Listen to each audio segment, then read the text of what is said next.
صوفی Islamic board کے صدر محترم منصور خان صاحب، سید نظام الدین چشتی صاحب، بہن لیلا مصطفی، سہیل کھنڈوانی صاحب، عنبر زیدی صاحب اور اس ہال میں موجود سبھی بزرگوں، بھائیوں، بہنوں، سب سے پہلے منصور صاحب کو بہت شکریہ، انہوں نے مجھے فون کیا اور اس پروگرام کے بارے میں بتایا۔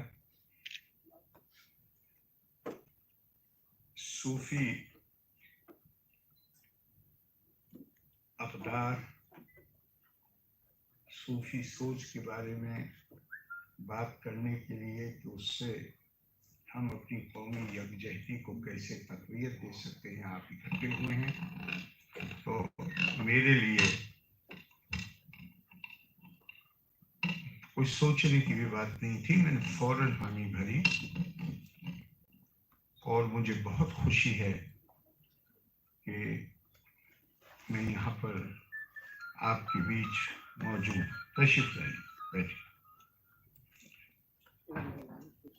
میرے بارے میں کئی باتیں کہی گئی ہیں،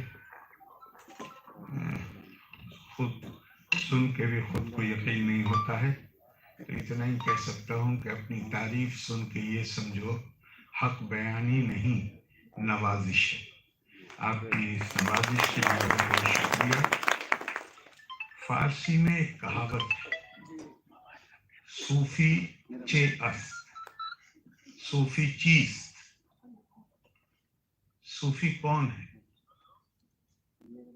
تو اس کا جواب، اس صوفی کی تعریف کرنا،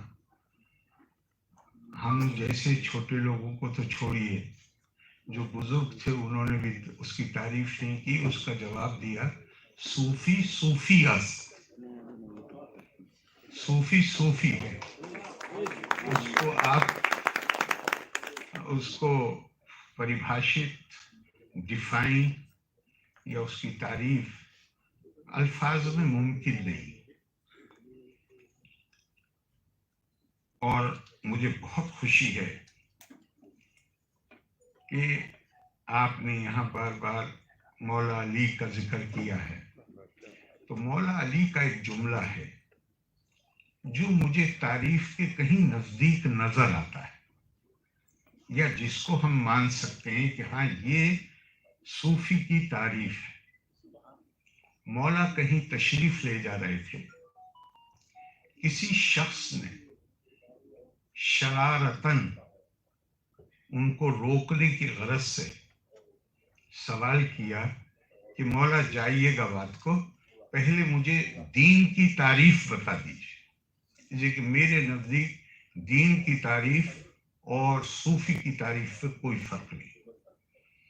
تو مولا ایک منٹ کے لیے بھی نہیں رکے، وہ یہ سمجھتا تھا کہ اب یہ پوری تقریر کریں گے، اور وہ انہیں ڈیلے یعنی دیر کرانی چاہتا تھا، ایسا ہی لکھا ہے کتابوں میں۔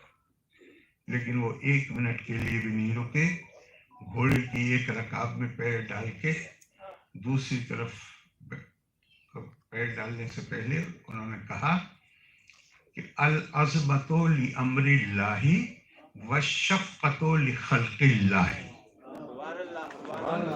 اللہ کی عظمت دل میں جاگزیں ہو جائے، میں بڑا نہیں ہوں، بڑا کوئی اور ہے، اور اس کی مخلوق سے محبت پیدا ہو جائے، شفقت پیدا ہو جائے، کل ملا کے دین اتنا ہے۔ اور یہ کہہ کے اور چل دیے۔ اور اسی سے میں جوڑ کے دیکھتا ہوں، مولا نے فرمایا اگر دین کے تقاضے میرے پیش نظر نہ ہوتے تو میں عرب کا سب سے بڑا سیاست داں ہوتا۔ اس پر غور کرنے کی ضرورت ہے. اس کا مطلب دین کے تقاضوں میں اور اقتدار کے حاصل کرنے کے تقاضوں میں کہیں نہ کہیں ٹکراؤ ہے. میں کہتا ہوں جمہوریت سب سے اچھا نظام ہے. علامہ اقبال بھی جنہوں نے کہا کہ جمہوریت وہ طرز حکومت ہے کہ جس میں بندوں کو گنا کرتے ہیں تولا نہیں کرتے. علی گڑھ میں جب وہ آئے، ایسا ان کی کتابوں میں لکھا ہوا ہے کہ وہ آئے تو ایک صاحبزاد طالب علم نے یہ سوچ کے کہ علامہ اس کے خلاف ہیں جمہوریت کے، انہوں نے پوری تقریر کر ڈالی. تو علامہ نے اٹھ کے کھڑے ہو کے کہا میرے بھائی ہاں یہ سب بات صحیح ہے کہ شعر میرا، لیکن اس سے کوئی اور بہتر نظام حکومت ہو تو ذرا وہ بھی بتا دو. چونکہ دوسرے نظام حکومت جو جتنے بھی رہے ہیں اب تک، جو نظام حکومت دوسرے نظام حکومت جو بھی بنے اس میں حکمراں کو مالک رقاب الامم کہا جاتا تھا. گردنوں کا مالک. بادشاہ آپ کی گردن کاٹنے کا حکم دے دے تو کوئی اپیل نہیں ہوتی. لیبل آپ چاہے جو لگا لیجیے، روح افزا کا لیبل لگا کے اگر آپ اس میں شراب بھریں گے تو وہ روح افزا نہیں بنے گی. بھلے میں تفصیل میں نہیں جاؤں گا ہرگز، لیکن جو بھی ہمارے یہاں تصور کیا گیا تھا حکومت کا وہ خالصتاً موروثی حکومتیں بن گئی. اور اپنے آپ کو انہوں نے چاہے جو لفظ اپنے لیے استعمال کیا ہو، ٹائٹل چاہے جو استعمال کیا ہو، لیکن حکومت منتقل ہوتی تھی بیٹے کو، اور مطلق الانانیت تھی. اس نظام میں جمہوریت نظام یہ پرفیکٹ نہیں ہے، اس میں بہت سی کمیاں ہو سکتی ہیں، لیکن جیسا کہ کہا جاتا ہے کہ انسانی ذہن جو بہتر سے بہتر چیز پیدا کر سکتا تھا وہ اس نظام کے ذریعے پیدا کی، اور یہ مولا کے اس قول سے اس کی تصدیق ہو جاتی. اگر دین کے تقاضے میرے پیش نظر نہ ہوتے تو میں عرب کا سب سے بڑا سیاستداں ہوتا. بحیثیت سیاستداں وہ ناکام ہوئے. ناکام اس لیے نہیں ہوئے کہ ان کے اندر عقل کی، سمجھ کی، شعور کی کمی تھی، بلکہ ان کی ناکامی کی وجہ ہے کہ وہ دین کے تقاضوں کو نظر انداز نہیں کر سکتے. ان کے لیے دین مقدم تھا. سیاست کے لیے جو حقیقت ہے ہمیں ماننا چاہیے، سمجھوتے بھی ہوتے ہیں، سب کچھ ہوتا ہے. اور غیر اخلاقی، ہمارے اسی زمانے کے ایک بہت بڑے حکمراں ہیں، ان کا قول ہے جو کہ سب کتابوں میں لکھا ہوا ہے، نام میں لے نہیں رہا ہوں، الزام لگاؤں گا نہیں، لیکن کتابوں میں لکھا ہوا ہے، صرف کوٹ کر رہا ہوں. اللہ نے شہد میں بھی فوج اتاری، یعنی اپنے دشمن کو مارنے کے لیے صرف تلوار کا استعمال ضروری نہیں ہے، شہد میں زہر ملا کے بھی وہ دیا جا سکتا ہے.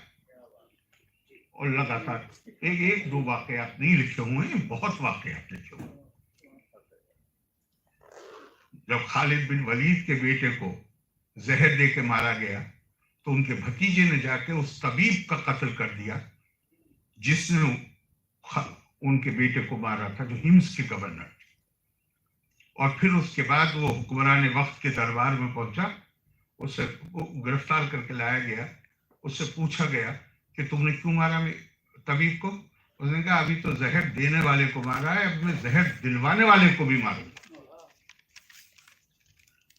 نام چاہے جو کچھ دیجئے، چاہے جتنی دینی ٹرمینالوجی استعمال کریے، خلیفہ کہیے، امیر المومنین کہیے، لیکن سیاست کی مجبوریاں ہیں، سیاست کے تقاضے. مولانا نے کہا میرے لیے سیاست مقدم نہیں، میرے لیے دین. اور اسی لیے یہی تو وجہ ہے کہ آج اتنے سالوں کے بعد بھی آپ جو نام یہاں لے رہے ہیں بزرگوں میں، وہ آپ مولا علی کا نام لے رہے ہیں. یہی تو وجہ ہے، اسی سے تو وہیں سے تو ہم انسپریشن لیتے. اور مولانا روم کا مشہور شعر جو انہوں نے مثنوی میں واقعہ بیان کیا ہے کہ حضرت موسیٰ علیہ السلام کوہ طور پہ جا رہے، راستے میں ایک چرواہا، اس کی بھیڑیں چل رہی ہیں اور وہ عقیدت کے ساتھ گا رہا ہے، یا اللہ اگر آپ مل جاتے تو میں آپ کو بھیڑوں کا تازہ دودھ نکال کے پلاتا، میں آپ کے پیروں میں مالش کرتا، میں آپ کی ٹانگیں دباتا، میں آپ کے سر میں مالش کرتا. حضرت موسیٰ نے، اور وہ عالم جذب میں تھا، اسے اپنے گرد و پیش کی کوئی خبر نہیں تھی. یہ کھڑے ہو کے سنتے رہے. اور اس کے بعد انہیں غصہ آیا، انہوں نے کہا کیا اللہ کے جسم ہے کہ تو اللہ کو بھوک لگتی ہے کہ تو دودھ پلائے گا؟ کیا اللہ کے جسم ہے کہ تو مالش کرے گا؟ وہ بیچارہ اپنی گدڑی کہتے ہیں گدڑی اپنی گدڑی سمیٹ کے اور بھاگا جنگل کی طرف. اب حضرت موسیٰ پہنچے، سلام کرتے ہیں اور جواب نہیں آتا، سلام کرتے ہیں اور جواب نہیں آتا. پھر بڑی گریہ زاری کی، یا اللہ مجھ سے کیا غلطی ہوئی؟ جواب آیا، تم نے آج ہمارے ایک بندے کا دل دکھایا. تم کون ہو طے کرنے والے کہ کوئی دوسرا انسان اپنی عقیدت کا اظہار کس طرح کرے؟ یہ طے کرنے والے تم کون ہو؟ اسے ہم نے جتنی سمجھ دی ہے وہ اپنی عقیدت کو اس سمجھ کے مطابق اس کا اظہار کر رہا. تم کون ہو یہ بتانے والے؟ حضرت موسیٰ کو تو اجازت نہیں دی اللہ نے تکفیر کے فتوے جاری کرنے کی، لیکن ہمارے ہاں آج تو گلی گلی میں فیکٹریاں لگی ہوئی جہاں صرف کفر کے فتوے صادر ہوتے. اللہ نے تو قرآن حکیم میں فرمایا ہے، تسبح لہ السماوات السبع والارض ومن فیہن وَإِن مِّن شَيْءٍ إِلَّا يُسَبِّحُ بِحَمْدِهِ وَلَٰكِن لَّا تَفْقَهُونَ تَسْبِيحَهُمْ.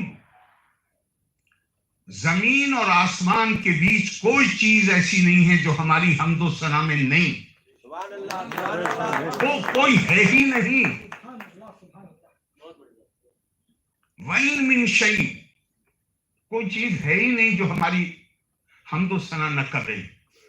وَلَٰكِن لَّا تَفْقَهُونَ تَسْبِيحَهُمْ، لیکن تم نہیں جانتے ہو کہ اس کا تسبیح کرنے کا طریقہ کیا ہے. اپنی لا علمی، اب اس سے کیا نتیجہ نکالیں گے کہ اگر میں دوسرے کے بارے میں فتویٰ صادر کر رہا ہوں، مجھے اس کے بارے میں کوئی علم نہیں. اللہ کہہ رہے مجھے علم نہیں، علم مجھے ہے نہیں، اور میں ان کے بارے میں فتوے دے رہا ہوں. سنسکرت میں بہت خوبصورت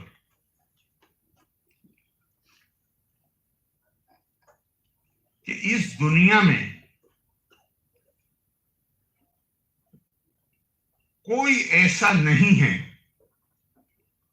جو، انہوں نے لفظ استعمال کیا ہے کہ یونا رام منو ویرتا، لوکے نہیں سبد دیے یونا رام منو ویرتا. اس دنیا میں کوئی ذی حس ہے ہی نہیں جو رام کی بھکتی میں نہ لگا ہوا. اب یہ اپنی اپنی سوچ ہے.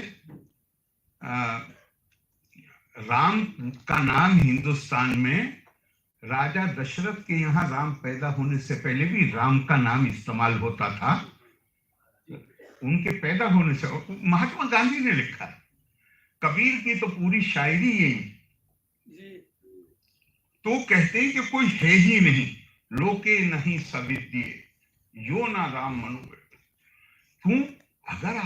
اگر توحید میرا عقیدہ ہے تو توحید کے ساتھ یہ تو پکا ہو گیا نا کہ نہ کوئی مجھے کوئی بھی، ایک تو پہلی بات تو یہ ہے کہ کوئی بھی اللہ کی پکڑ سے باہر نہیں، پکا ہو گیا توحید کا.